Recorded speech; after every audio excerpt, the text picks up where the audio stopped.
Jumbo committee എന്ന പരിഹാസം നേരിടേണ്ടി വരുമെങ്കിലും KPCC പുനഃസംഘടനാ പട്ടികയിൽ ഹൈക്കമാൻഡിന് വ്യക്തമായ ലക്ഷ്യങ്ങളുണ്ട്. എല്ലാ വിഭാഗങ്ങൾക്കും മതിയായ പ്രാതിനിധ്യം നൽകിയെന്നാണ് കണക്കുകൂട്ടൽ. KC വേണുഗോപാൽ കേരളത്തിലെ പാർട്ടി പിടിച്ചെടുക്കാൻ ശ്രമിക്കുന്നുവെന്ന വാദത്തെയും തൽക്കാലം തണുപ്പിക്കാനാകും.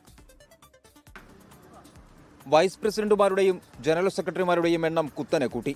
നിലവിലെ ഭാരവാഹികൾക്ക് പ്രമോഷൻ നൽകിയാണ് പുതിയ പട്ടിക. പഴയ ഭാരവാഹികളും ജനപ്രതിനിധികളും ഒഴിച്ചു നിർത്തിയാൽ പുതുമുഖങ്ങൾ നന്നേ കുറവ്.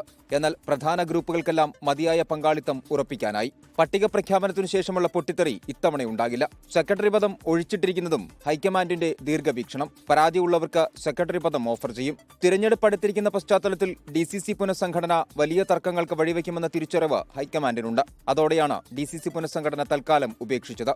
രാഷ്ട്രീയകാര്യ സമിതിയിലേക്ക് 6 അംഗങ്ങൾ പുതുതായി എത്തിയത് അപ്രതീക്ഷിതമായാണ്. പുതിയ രാഷ്ട്രീയകാര്യ സമിതി അംഗങ്ങളിൽ 3 പേർ A ഗ്രൂപ്പുകാരും 2 പേർ I ഗ്രൂപ്പുകാരുമാണ്. KC വേണുഗോപാൽ പക്ഷക്കാരനായ രാജ്മോഹൻ ഉണ്ണിത്താനും രാഷ്ട്രീയകാര്യ സമിതിയിലെത്തി. വൈസ് പ്രസിഡന്റുമാരിൽ ശരത്ചന്ദ്ര പ്രസാദും M ലിജുവും A ഷുക്കൂറും രമേശ് ചെന്നിത്തലയുടെ നോമിനികൾ. പാലോട് രവിയും മാത്യു കുഴൽനാടനും KC വേണുഗോപാൽ പക്ഷത്തുനിന്ന് ഇടം പിടിച്ചു. VT ബൽറാമും M വിൻസെന്റുമാണ് BD സതീശന്റെ നോമിനികൾ. VP സജീന്ദ്രൻ, രമ്യ ഹരിദാസ്, റോയ് കെ പൗലോസ്, ജെയ്സൺ ജോസഫ് എന്നിവരാണ് വൈസ് പ്രസിഡന്റ് പട്ടികയിലെ A ഗ്രൂപ്പുകാർ. പഴയ I ഗ്രൂപ്പെങ്കിലും ഹൈക്കമാൻഡ് പ്രതിനിധിയായാണ് ഹൈബി ഈഡൻ വൈസ് പ്രസിഡന്റ് പട്ടികയിൽ ഇടം പിടിച്ചത്. K സുധാകരൻ മുന്നോട്ട് വെച്ച D സുഗതനും വൈസ് പ്രസിഡന്റായി. ഏറെക്കാലമായി ഒഴിഞ്ഞുകിടന്ന KPCC ട്രഷറർ സ്ഥാനത്തേക്ക് സണ്ണി ജോസഫിന്റെ അടുപ്പക്കാരനായ VA നാരായണനെത്തി.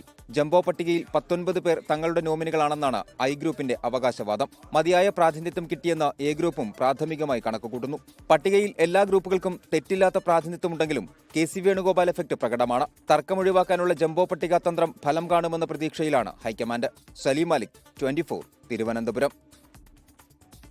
ലോകത്തെവിടെയായാലും ഏത് സമയത്തും 24 വാർത്തകളും ഓഗ്മെന്റഡ് റിയാലിറ്റി പാക്കേജുകളും എക്സ്പ്ലെയിനറുകളും വിശദമായി കാണാൻ ഞങ്ങളുടെ YouTube ചാനൽ നിങ്ങൾക്ക് സബ്സ്ക്രൈബ് ചെയ്യാം.